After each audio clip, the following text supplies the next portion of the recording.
Aláròyé máa wí o. Ó ṣẹlẹ̀ èyí ni bí wọ́n ṣe já aeroplane ní Nàìjíríà gbà nílùú òyìnbó. Wọ́n ní Tinubu bínú rangbọ̀ndàn. Bí ẹnìkan bá ń gbàdúrà kí òun má tẹ́ bí tọ̀hún bá tẹ́ lójijì àdúrà kí òun má kú lókù tí yóò máa gbà kiri. Ní báyìí Nàìjíríà ti tẹ́ nílùú òyìnbó. Àdúrà tí orílẹ̀-èdè náà kò sì fi ní kú tàbí tí ẹ̀tẹ́ yìí kò ní jẹ́ ìbẹ̀rẹ̀ ohun burúkú míì lókù tí àwọn adarí àti àwọn tó fẹ́ràn Nàìjíríà ń gbà báyìí o. Nǹkan ṣe níjù tí aráalé kò gbọ́ bẹ́ẹ̀ àwọn aráalé kan sì gbọ́ o, wọ́n mú un mọ́ra ni. Nílùú òyìnbó ìyẹn Paris lórílẹ̀‐èdè Faransé wọ́n gbẹ́sẹ̀ lé aeroplane ní Nàìjíríà 3. Wọ́n láwọn bàálù náà kò lè tẹ̀ta nítorí Nàìjíríà tó ní wọ́n jẹ àwọn kan ní gbèsè. Àwọn onígbèsè ọ̀hún sì lẹ́tọ̀ọ́ láti gbẹ́sẹ̀ lé dúkìá ilẹ̀ wa. Kì í ṣe aeroplane 3 tí àwọn èèyàn yìí gbà nìkan ni o. Wọ́n ti tún pe àwọn ẹjọ́ míì láti gbẹ́sẹ̀ lé àwọn ohun ìní wa míì àtàwọn nǹkan olówó ńlá tá a ní sókè òkun. Èyí tó burú ni pé aeroplane iléeṣẹ́ ààrẹ ilẹ̀ wa làwọn ọkọ̀ òfurufú mẹ́tẹ̀ẹ̀ta èyí tí ààrẹ Bọ́lá Tinubu pàápàá ń gùn gan wà lára wọn. Ohun tó mú kí ọ̀rọ̀ yìí dùn ọ̀pọ̀ èèyàn ni pé ohun tó ṣẹlẹ̀ yìí kì í ṣe ọ̀rọ̀ tó yẹ kó kan ìjọba àpapọ̀ Nàìjíríà. Kò sì yẹ kí wọ́n torí ẹ̀ gba aeroplane nídìí Tinubu rárá.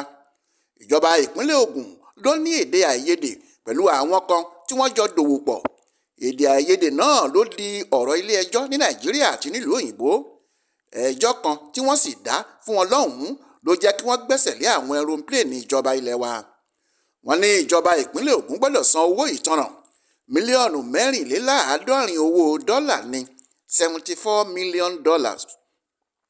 Nítorí ìjọba ìpínlẹ̀ Ògùn láwọn kò ní san owó náà ló ṣe di ọ̀ràn báyìí.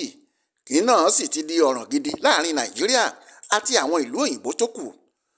Ọmọ Sànní kó pónpó ba ìyá ẹ̀ lọ́rọ̀ yìí. Ìpínlẹ̀ Ògùn ló jẹ́ kí àwọn òyìnbó kó pónpó ba Nàìjíríà. Ohun tí ojú òkú bá sì rí ní sàárè ikú ló mú un bá a. Èyí ni bí ọ̀rọ̀ náà ṣe bẹ̀rẹ̀ láàrin ìjọba ìpínlẹ̀ Ògùn àti iléeṣẹ́ China kan kí kinní náà tó wá padà di kátakàta. Ní 2007 lásìkò tí Ọ̀túnba Gbẹ́ngà Daniel fi ń ṣe ìjọba ìpínlẹ̀ Ògùn tó jẹ́ gómìnà wọn, ó tọwọ́ bọ ìwé àdéhùn pẹ̀lú ìpínlẹ̀ kan lórílẹ̀‐èdè China. Ìpínlẹ̀ tí Daniel bá dòwò pọ̀ yìí ni wọ́n ń pè ní Guangdong. Ohun tí Daniel fẹ́ ṣe nìyí. Bí èèyàn bá mọ abúlé kan tí wọ́n ń pè ní abúlé China lọ́jọ́ta tó jẹ́ kìkì ọjà àwọn ará China ni wọ́n ń tà níbẹ̀. Irú ohun tí Daniel fẹ́ gbé lọ sí ìpínlẹ̀ Ògùn nìyẹn. Yóò wá jẹ́ ńlá irú ẹ̀ tó ṣe pé àwọn ọkọ̀ òfurufú àti ọkọ̀ ojú omi ńláńlá ni wọn yóò fi máa kó ẹrù wá síbẹ̀. Ibi ọjà okòwò ńlá yìí ni wọ́n ń pè ní Ògùn Guangdong Free Trade Zone. Ìgbẹ́sà ni wọ́n gbé e sí. Ìpínlẹ̀ Ògùn ní Nàìjíríà àti ìpínlẹ̀ Guangdong ní China ni wọ́n jọ ní. Tí àwọn míì náà bá sì wá láti tajà níbẹ̀ tàbí láti já ọjà wọn síbẹ̀, iléeṣẹ́ yìí ni wọn yóò máa sanwó fún tíjọba ìpínlẹ̀ méjèèjì yóò sì jọ máa pín èrè tí wọ́n bá jẹ. Níwọ̀n ìgbà tó jẹ́ pé ìpínlẹ̀ China yìí kò ní iléeṣẹ́ kan níbí, wọ́n gbé iléeṣẹ́ kan dìde nípínlẹ̀ Ògùn ní Nàìjíríà wa. Orúkọ tí wọ́n pe iléeṣẹ́ yìí ni Guangdong Xinguang International China African Investment Limited.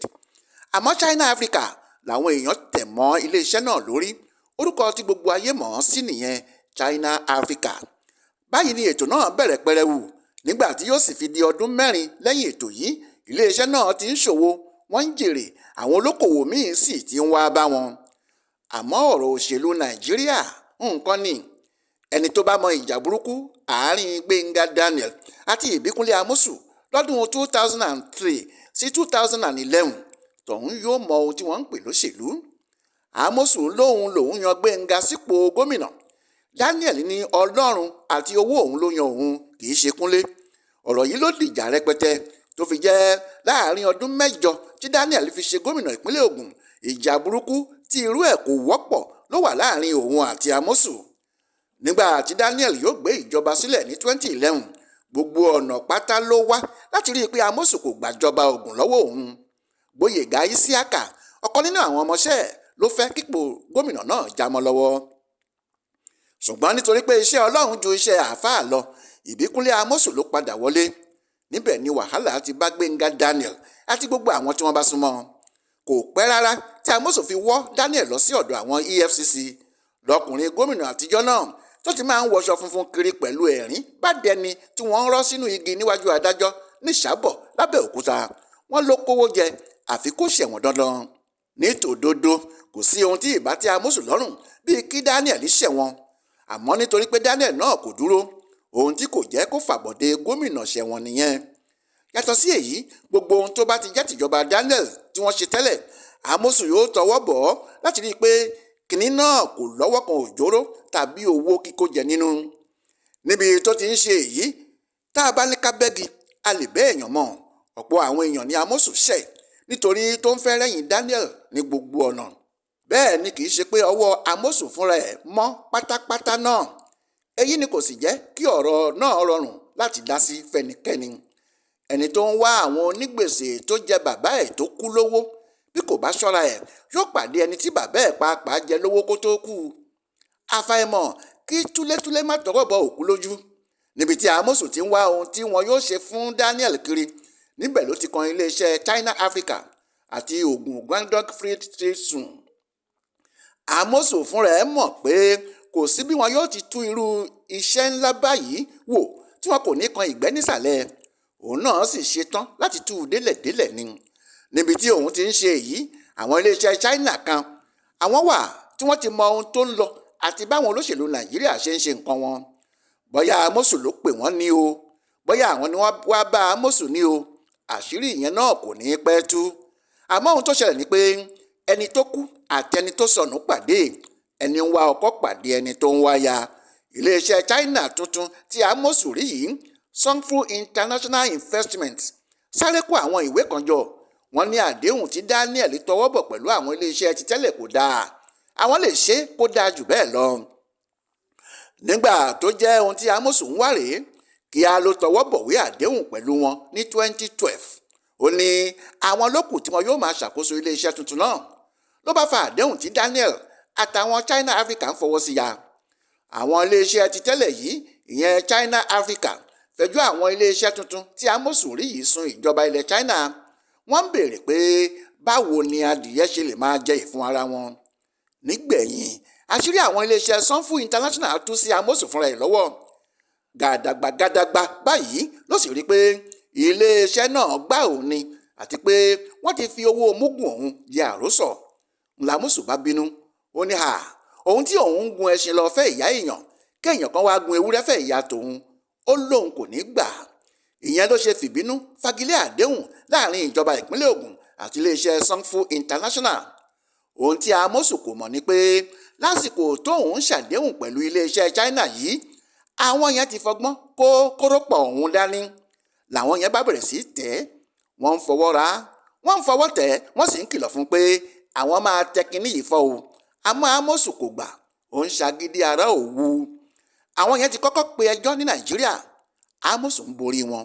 Ìgbà tí ẹjọ́ náà kò tẹ́ wọn lọ́rùn ní Nàìjíríà ni wọ́n bá gba ìlú òyìnbó lọ. Ní 2021, lẹ́yìn tí Amosun ti rìn jìnnà, tí Dàpọ̀ Abíọ́dún sì ń tẹ́wọ́ pẹ́bẹ́ kiri pé òun kò mọ kinní kan nípa ọ̀rọ̀ yìí, ilé ẹjọ́ ní London dá iléeṣẹ́ Songfu láre. Wọ́n ní àdéhùn tí Amosun bá wọn ṣe kò fààyè gba kó káńsù iṣẹ́ náà lójijì bẹ́ẹ̀. Nígbà yẹn níjọba ìpínlẹ̀ Ògùn tó mọ kinní náà lọ́rùn. Àwọn iléeṣẹ́ China yìí kò tún dúró, wọ́n tún lọ sí Faransé, wọ́n tún dá wọn láre níbẹ̀. Wọ́n tún lọ sí Amẹ́ríkà, wọ́n tún dá wọn láre níbẹ̀. Ẹjọ́ kò tẹ́mi lọ́rùn tí wọ́n tún pè ni wọ́n dànù lọ́sẹ̀ tó lọ lọ́hùn yìí. Níbẹ̀ ni wọ́n ti dájọ́ pé níbikíbi tí wọ́n bá ti rí ohun ìní Nàìjíríà kan kí wọ́n gbẹ́sẹ̀ lé láti fi gba àwọn owó wọn. Ohun tó jẹ́ kí wọ́n kó ẹ̀rọ̀pléènì ìjọba Nàìjíríà 3 lẹ́ẹ̀kan rèé, tí wọ́n sì tún pẹjọ́ káàkiri àwọn orílẹ̀-èdè míì pé àwọn fẹ́ gba àwọn nǹkan ìní Nàìjíríà tán ni. Amosun ti jáde síta o, bó ti ń làágùn nímú ló ń fi ìtara sọ̀rọ̀. Ó ní mísítéèkì lòun ṣe, pé òun kò mọ̀ pé yahoo níléeṣẹ́ China tó ń gbéṣẹ́ fún, àmọ́ òun kò ní gbà kí wọ́n lu Nàìjíríà ní jìbìtì. Daniel náà ti sọ pé òun máa kó àwọn ìwé kan kalẹ̀ tíjọba lè lò láti fi bọ́ nínú ọ̀rọ̀ yìí. Ààrẹ Bọ́lá Tinubu ti fìbínú gba Paris lórílẹ̀‐èdè Faransé lọ.